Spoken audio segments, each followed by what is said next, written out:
신의 성품에 통하는 방구석 통독 정명호 목사입니다. 반갑습니다.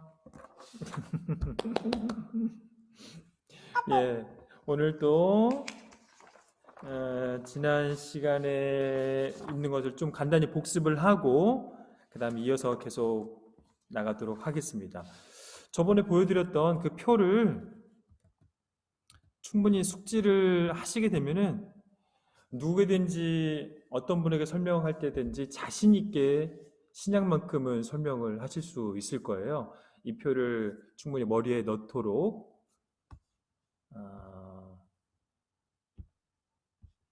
욕심을 한번 부려보셔도 좋을 것 같아요. 잠깐만 글씨가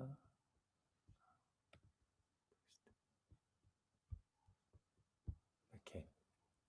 그래서 간단히 다시 한번 복습을 하면은 4개의 큰 지점이 있지요. 유월절 4번을 기억하시고 그 유월절 전에 사생애가 있었고 또 사생애에서 공생애로 넘어가는 30세부터 첫 번째 유월절 사이에 바로 이 지점이죠.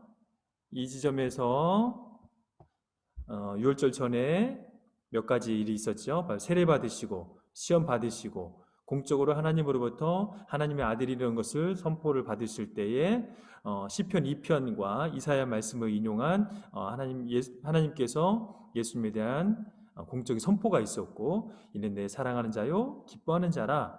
근데 이것은 오늘 살펴보게 될 오병이어 사건과 그 다음에 가이사라 빌립보 지역에서의 너희는 나를 누구라 하느냐 예수님의 그 정체성에 대한 그 질문에서 다시 한번 증명이 되었습니다. 구약에 예언된 예수 그리스도에 대해서 예수 그리스도께서 그것을 이루고자 이 땅에 오셨고 그걸 이루고 있는 과정 가운데 계시다는 것을 공적으로 증명을 하시죠. 그 일 이후에 가버나움 혼인사건이 있었죠. 그리고 첫 번째 6월절 중요한 사건 뭐죠? 성전 청결 사건.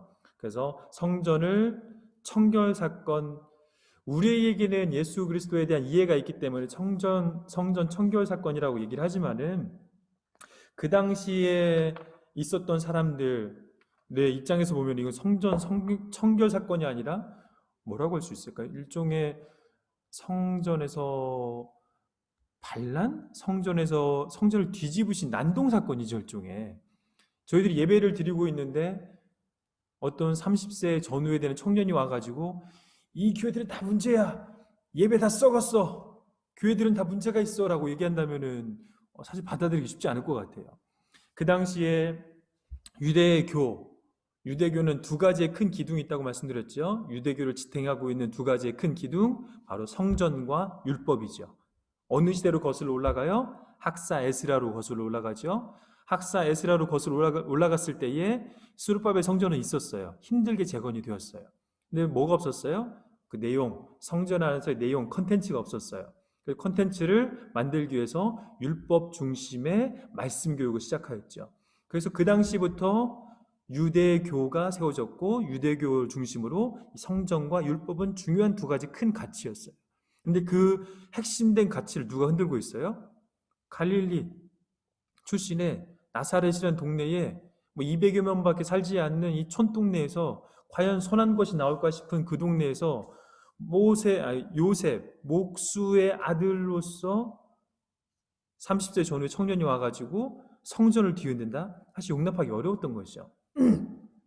근데 이 성전을 청결하게 하시는 일들은 예수님 시대에 예수님께서 보셨을 때 너무 중요한 사건이었기 때문에 성전에 유형적인 성전은 있지만은 예배가 철저히 무너져 있었고 진정한 성전이 되는 성도들, 그리스도인들, 이 각각의 하나님의 모양과 형상을 따라 지음받은 사람들의 내면이 너무나 무너져 있었기 때문에 성전을 청결하게 하시면서 그 내면의 문제를 건드리실 수밖에 없었고 그 이후에 8개월 동안에 뭐가 있었죠? 니고데모 이적 사건들을 통하여서 예수님이 진짜 성전의 주인이시다. 그를 통하여서 추종자들이 생기게 됐고 그 8개월이 지난 이후에 어디로 올라가시죠? 바로 갈릴리 쪽으로 올라가셔서 1차 갈릴리에서의 사역을 시작하십니다. 이제 1차 갈릴리 사역과 2차 갈릴리 사역은 도표상에 보더라도 분량의 차이가 나오는데 그만큼 사역의 양이 달라요. 1차 갈릴리 때는 5가지 정도의 이적 사건과 일들을 생각하실 수 있게 되는데, 첫 번째는 왕의 신하의 아들을 살리시고 고치신 사건이 있고, 두 번째는 이제 귀신을 쫓은 사건이 있죠. 하나님의 아들 나상멸하고 나사렛 예수시여 나와 무슨 상관이 있나이까, 나를 멸하러 오셨나이까 하면서 귀신이 예수님을 먼저 알아본 사건이 있었고, 그 다음에 베드로의 집에, 그때 사진 보여드렸죠. 베드로의 집에 그 터에서 베드로 장모의 열병을 치료하셨고, 그 다음에 세리마태를 부르시고 중풍병자 지붕 뚫고 4명의 친구가 그 중풍병자를 내려서 고치시고 난 다음에 죄 사함을 선포하셨죠. 이 사건들, 이 정도가 갈릴리 1차 사역에서 일어난 사건이에요. 몇 가지 없죠. 우리가 알고 있는 대부분의 이적과 비유와 치유 사건은 갈릴리 2차 사역에 일어나요.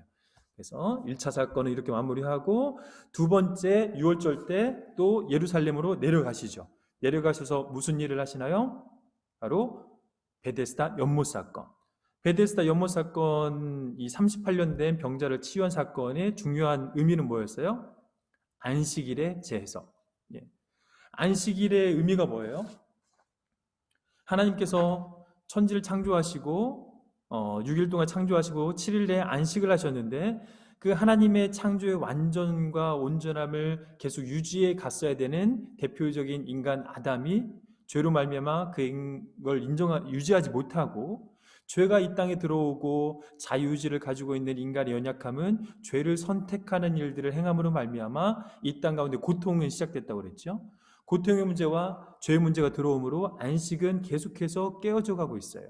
그래서 안식일에 하나님이 일하시니 예수님도 일하신다고 말씀하시면서 이 깨어진 안식을 계속 회복해 가시는 일들을 하나님께서 해 가시는데, 그 일을 이 땅에서 실현해 가시는 게 예수 그리스도시다.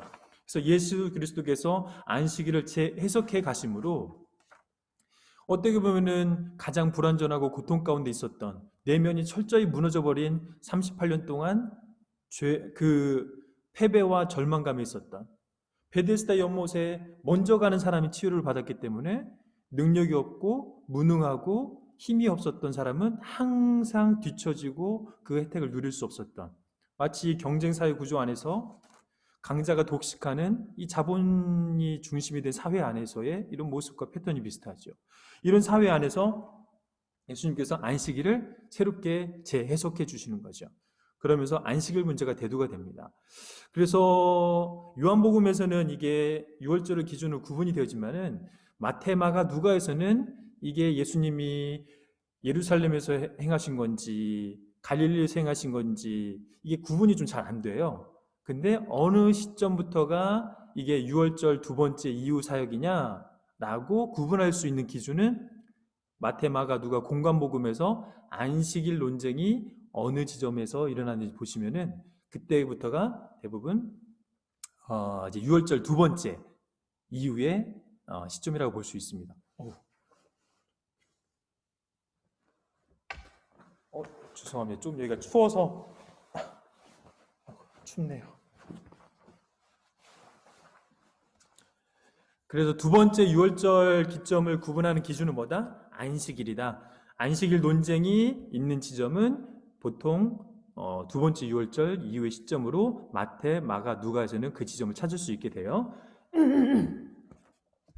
그렇게 해서 예루살렘 사역을 하시고 어느 지점에선가 갈릴리로 올라가셔서 이제 갈릴리 2차 사역을 하시는데, 여기 표에 나오는 것처럼 갈릴리 2차 사역의 앞부분은 대중들을 중심으로 사역을 하세요. 그 사람들이 엄청나게 많이 노출이 되세요. 사람들 치유하시고, 이때 대표적으로 오병이어 사건도 이때 일어나시고 행하시고, 사람들과 관계 가운데에서 안식일에 대해서 갈릴리 지역에서도 다시 재해석을 해주시고, 예수가 누구인지, 하나님의 아들이시라는 것들을 여러 가지 기적 사건과 이 먹이 실은 사건들을 통하여서 대중들에게 예수님 본인이 어떠한 분이신지를 드러내시죠. 그런데 이 오병이어 사건 이후에 우리가 잘 알고 있는 것처럼 어떤 일이 일어나요? 사람들이 예수님을 누구로 만들려고 그래요? 임금으로 왕으로 세우려고 하죠.